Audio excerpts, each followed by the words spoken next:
Приветствую, друзья! Кроме восходящей звезды CK-LVX CK2V, у Meyer Audio появилась еще одна очень любопытная модель слива SLA3, внутри которой трудится один динамик и 3 фирменных арматурных излучателя. Стоит модель совсем недорого, звучит насыщенно и подробно, да и настройка у них на уровне флагманских SLT6 и Oracle MK3, которые 2024 года.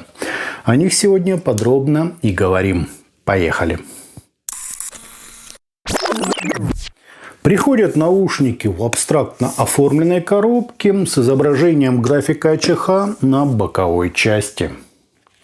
В комплекте была инструкция, плотный круглый бокс, пенки и 2 набора простых силиконовых амбушюр. Вместо них я, конечно же, использовал КБ-07. Кабель на вид приятный, он толстый, витой, с системой из сменных штекеров и сопротивлением на каждый из жил по 18 сотых Ома. Нормальное решение, менять такой точно не нужно. Чашечки по габаритам компактные, полностью из гипоаллергенной смолы, с металлическим звуководом, отверстием для компенсации, направленным вверх и объемным таким рисунком на внешней части. Смотрится это неплохо, сидят они удобно, да и тактильно. Мне лично все понравилось. Вот так, друзья, это и выглядит.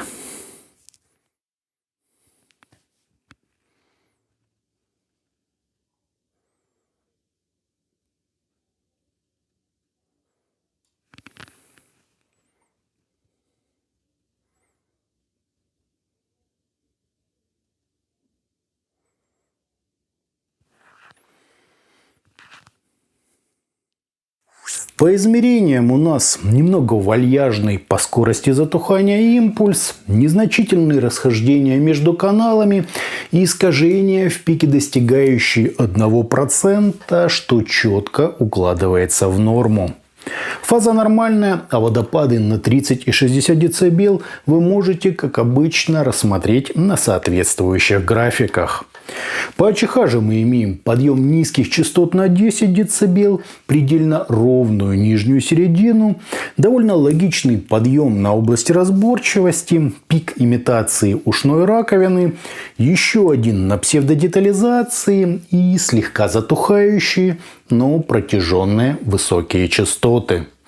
Как видите, это чуть ярче CK-LVX CK2V, очень похоже на флагманские Yanin Moonlight и T-Audio Oracle MK3 2024 года и немного на слива SLT6 в состоянии 2.0, то есть почти идеальная настройка.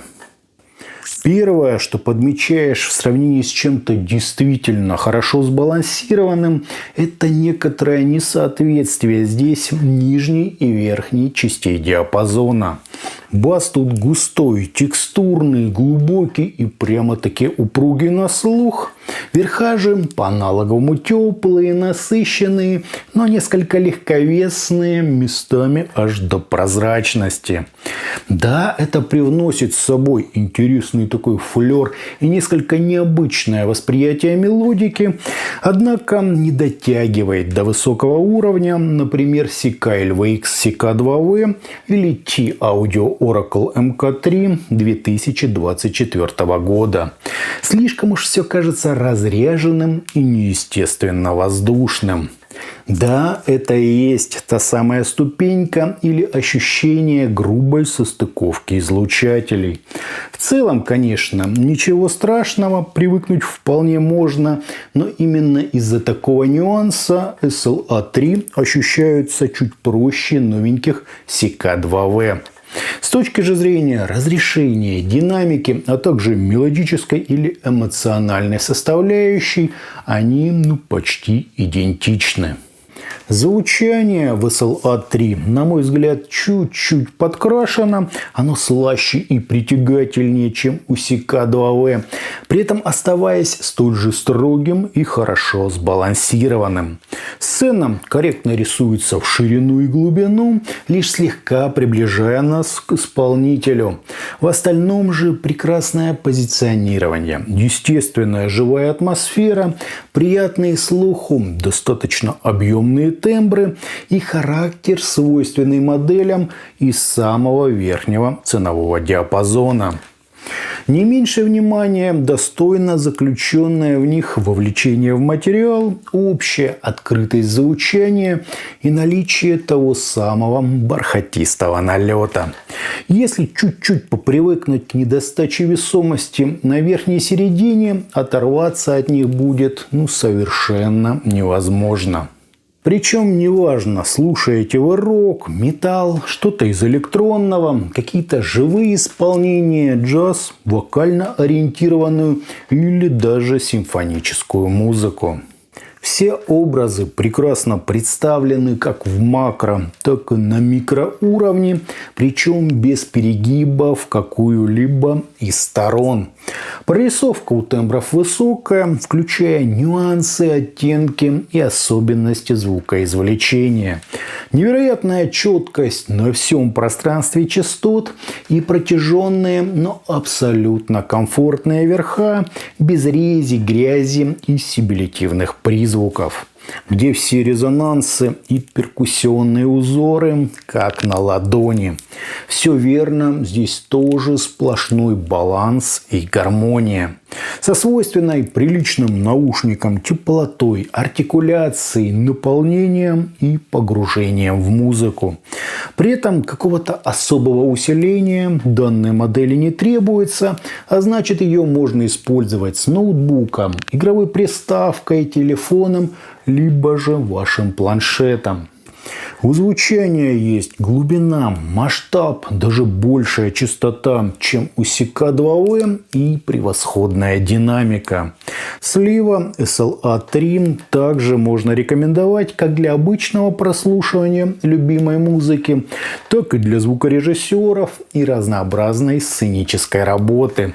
Они чуть ярче, сочнее и мелодичнее описанных мною CK2V, но не так хорошо сбалансированы по весу. Впрочем, и ценник у них куда более доступный. Вот эту модель я бы оценил $200-250. Тоже очень крутое для своего сегмента решение. Итогом наушники Слива SLA-3 приятно выглядят, удобно сидят, в меру компактные, почти не имеют искажений, с великолепным кабелем в комплекте и совершенно потрясающей настройкой АЧХ. Звучит модель масштабно, выразительно, с элементами прозрачности и аналоговой теплоты, свойственным дорогим моделям чуть бархатным окрасом, подчеркнутой мелодикой, эмоциональностью и, естественно, вовлечением в материал. Из минусов отмечу лишь некоторую воздушность и избыточную легкость на всей верхней половине спектра, что не особо гармонирует с довольно весомым и упругим басом. А так, образы здесь живые, четкие, прекрасное разрешение, есть понимание пространства сцены, неплохая контрастность, насыщенность и абсолютно реалистичный тембральный объем. В целом очень неплохо, но, как говорится, с нюансами. А на сегодня, друзья, это все. Мы говорили о модели Слива SLA-3. Не забывайте про группы ВКонтакте и Телеграме, в которые обязательно нужно вступить. Всем, друзья, добра!